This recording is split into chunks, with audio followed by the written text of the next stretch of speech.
the Spurs are going to be a better team than the Pelicans just because of their veteran depth. And, we'll see how Anthony Davis turns out and we see what happens there. But again, when it comes to a breakout player, again, the Pelicans don't have a lot of young talent. I would just say this, the breakout player will be Julius Randle. And maybe that's a cop-out because he did average 16 points and 8 rebounds. And he's probably not going to improve that much just because Anthony Davis is going to have the ball more. But I couldn't really come up with another player who I felt comfortable with saying a breakout. Maybe Julius Randle would just become a more household name now.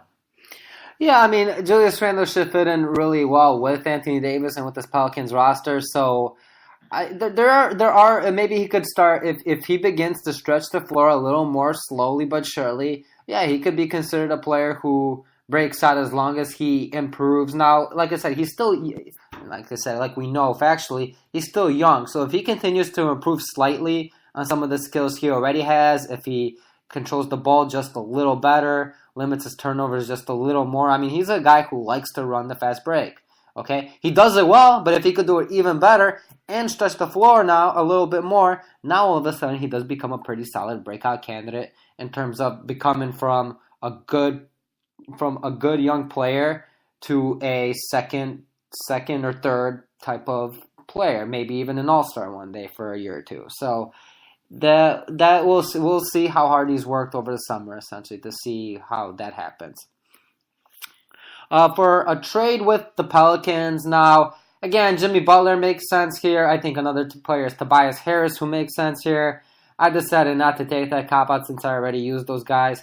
I wanted to maybe see if Washington struggles this year, if they come in and struggle, stay at the bottom 7-8 seed, with John Wall's contract jumping up from 19 to about $38 million from 2018-19 to 2019-20, they might be looking to get rid of one of their three extremely high-paid players in Beal, Porter, and John Wall. Obviously, they still have Mahinmi on for 2 years.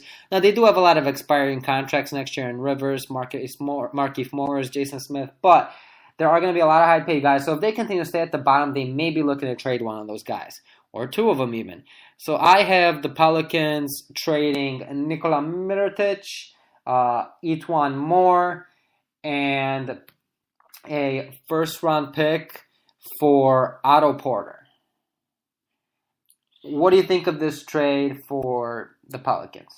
Yeah, I mean, adding Otto Porter, I believe we did a podcast before where I had Otto Porter go into the Pelicans just because I like the fit. I like his defense. I like what he does on the both sides of the ball. He doesn't really demand the ball. I think he'd be a great fit with Anthony Davis. If you're the Wizards, I don't know if you're getting much in return. In my opinion, obviously... Mirotic is a solid player. Yeah, I don't know if he's good compared to Otto Porter. Obviously not, yeah. But that's why, again, I mean, Etuan Moore is 28, and he shot at about three-pointer about a 43% clip last year. And obviously, you're getting a first-round pick that might be somewhere for anywhere between 15 and 20, which could turn out to be pretty solid. Yeah, maybe. If there's no other offers for an Otto Porter, then maybe that's the good deal. But again, I don't know if the Wizards would actually do it just because they have invested in these three players, and I think they're just gonna kind of go for it from now on. But maybe if they do want to get rid of get some cap space, then that would be a deal to make. Yeah, I think the thing that kind of saves them from having to do this is the fact that they do have so many expiring contracts next year in terms of about 25 to 30 million coming off their books. Now, they still might be, and probably will be in luxury tax territory, but it won't be a high luxury tax that their owner might be willing to pay to keep these three players together. It's just going to depend really on how they do. I mean, this is a team that could either come out and surprise some people and really jump to maybe a 4 or 5 seed in the Eastern Conference, or be as low as a 7 or an 8 seed. So, really, depending on what they do, it will be interesting to see what happens with this Washington Wizards team in the Eastern Conference. All right, so now let's talk about what almost anyone would say is the best team in the Western Conference. Last year they had the best record in the NBA at 65-17, which is not an easy task to fulfill. They took the Golden State Warriors to Game 7 of the Western Conference Finals, and their second best player was not even in this game.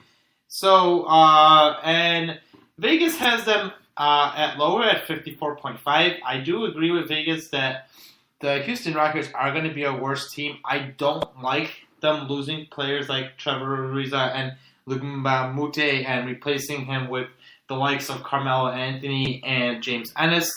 I do think Carmelo Anthony is pretty much a washed-up old player that doesn't have much left. If anything, he might be a negative because he wants to get playing time. But I can be wrong there because Carmelo Anthony has shown that he's a better player. That being said, Vegas has him set at 54.5, like I mentioned, and I do believe that the Rockets are going to actually win a little bit more games than that just because they still are a really good team with Chris Paul and James Harden. Yeah, and I was listening to a podcast about 2 days ago, and I forgot who it was, but they made an extremely solid point. I think it was Through the Wire, which is a new podcast.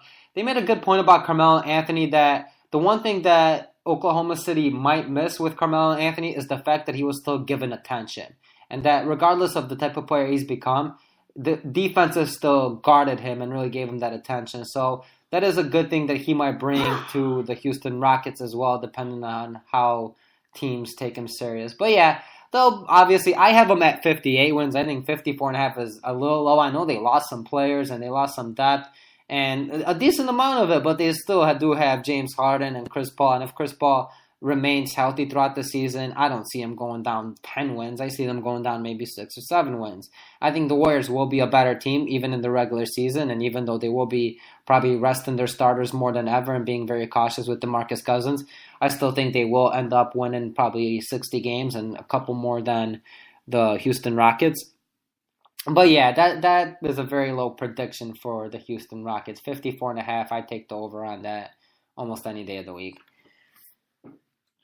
All right, so for the breakout player, again, this is another team that doesn't have a lot of young talent. Their only young talented player is Clint Capella, who I would argue had his breakout season last year. He showed us how important he is to the team defensively, what he can do on the offensive glass, his putback. So I already think he can't really be considered for a breakout player just because he already had a good season. He's become a household name. So I would say this might be a little bit of a stretch, but I will say James Ennis may be the person who's the breakout player who they just signed this year. Last year, he averaged 7 points, 2.5 rebounds. Now, you would want his rebounds to be a little bit more for a 6'7" small forward. His three-point shooting actually got worse from last year, from 2 years ago. So these are not very good signs, so maybe I'm making a terrible choice here. But I wasn't really given much options. We're looking at their roster. Maybe he ends up being a good fit. Maybe he ends up playing the role of Luka Mute. He fits well. He jives well with the team, and he's a good role player. Yeah, I mean, the only issue with him is he's already about 27, 28. I mean, he came into the league at a pretty old age. He was 24 when he came into the league.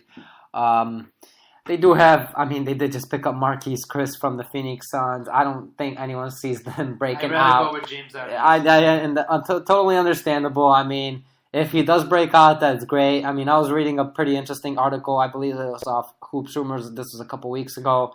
That the Houston Rockets might wait to make a trade until midseason for a wing just because of the fact that they will be counting on either Marquise Chris to break out or Brandon Knight to come back from his injury and return back to at least some partial form of his former self, which was a solid player.